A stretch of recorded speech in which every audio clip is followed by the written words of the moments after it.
बांकीपुर विधानसभा उपचुनाव के लिए नामांकन पत्रों की आज जांच होगी और यह जांच सुबह 11 बजे से शुरू हो जाएगी और इस दौरान उम्मीदवार या उनके भेजे गए लोग और प्रतिनिधि अधिकारी के समक्ष मौजूद रहेंगे। वही अब आपको सीधा लिए चलते हैं राजधानी पटना। हमारे बिहार स्टेट हेड मरगूब आलम हमारे साथ जुड़े हुए हैं। मरगूब, बांकीपुर उपचुनाव के नामांकन के पत्रों की आज जांच होने जा रही है, क्या कुछ जानकारी इसे लेकर?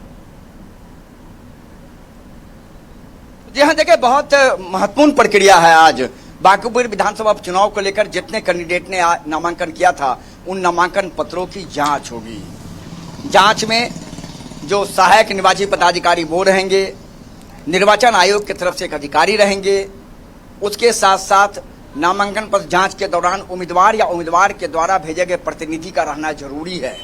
एक एक नामांकन पत्र को निकाला जाएगा, उनके सभी कागजात को चेक किया जाएगा।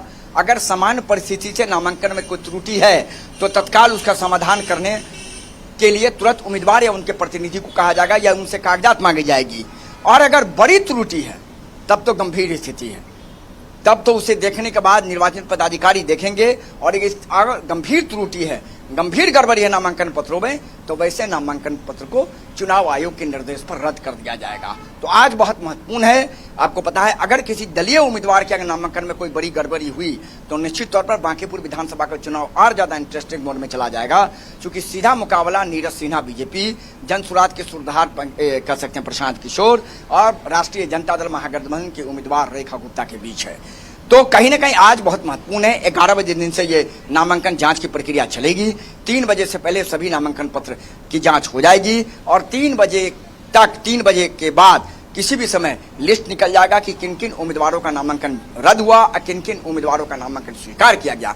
तो आज का दिन बहुत महत्वपूर्ण है उम्मीदवारों के लिए, खास करके जो दलीय उम्मीदवार हैं उनकी कहीं ना कहीं बहुत महत्वपूर्ण दिन है कि आज होगा तो क्या होगा। अगर किसी दलीय उम्मीदवार के नामांकन पर बड़ा सवाल उठता है तो निश्चित तौर पर कह सकते हैं कि उनके लिए बहुत ज्यादा चिंता वाली बात होगी। हालांकि दलीय उम्मीदवारों ने अपनी तरफ से हर कागजात दिए, उनका दावा है। एक तरफ जहां पर नामांकन पत्रों की जांच होनी है, वहीं दूसरी तरफ नितिन नवीन भी आज एक बड़ी बैठक करने जा रहे हैं, इसे लेकर क्या कुछ जानकारी?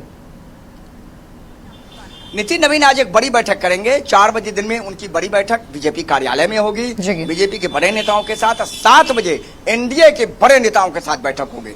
दोनों बैठक बांकीपुर विधानसभा उपचुनाव के जीतने को लेकर होगी, रणनीति बनाने के लेकर होगी। बीजेपी के सभी नेताओं को अलग अलग टास्क सौंपे जाएंगे, एनडीए के सभी नेताओं को टास्क सौंपे जाएंगे, जिनमें जदयू के बड़े नेता प्रदेश अध्यक्ष रहेंगे, बीजेपी के प्रदेश अध्यक्ष रहेंगे, राष्ट्रीय लोक मोर्चा के प्रदेश अध्यक्ष रहेंगे, हम सेकुलर की तरफ से प्रतिनिधि रहेंगे और कह सकते हैं कि लोक जनशक्ति पार्टी रामविलास के प्रदेश अध्यक्ष रहेंगे। तो सभी लोगों के साथ एक बड़ी बैठक, बड़ी रणनीति में सभी लोगों को अलग अलग टास्क सौंपा जाएगा, मंडल स्तर पर टास्क सौंपा जाएगा कि बीजेपी के नेता अलग प्रचार करेंगे, एनडीए के नेता एक साथ अलग प्रचार करेंगे। क्योंकि चुनाव बहुत इंटरेस्टिंग मोड में चला गया, प्रशांत किशोर चुनाव मैदान में कूद गए हैं, इसीलिए बीजेपी फूक फूक कदम रख रही है और हर वो चीज बीजेपी कर रही है संवैधानिक तौर पर जो होना चाहिए कि किसी भी तरीके से ये सीट जीती जाए। क्योंकि राष्ट्रीय अध्यक्ष की प्रेस्टीज की बात है, तो आज 2 बड़ी बैठक में बड़ी रणनीति बांकीपुर विधानसभा चुनाव को लेकर भारतीय जनता पार्टी एनडीए बनाने जा रही है। माधवी जी बिल्कुल मरगूब, आपका बहुत बहुत धन्यवाद हमारे साथ जुड़ने के लिए, तमाम जानकारी हमारे साथ साझा करने के लिए। तो आपको बता दें कि बांकीपुर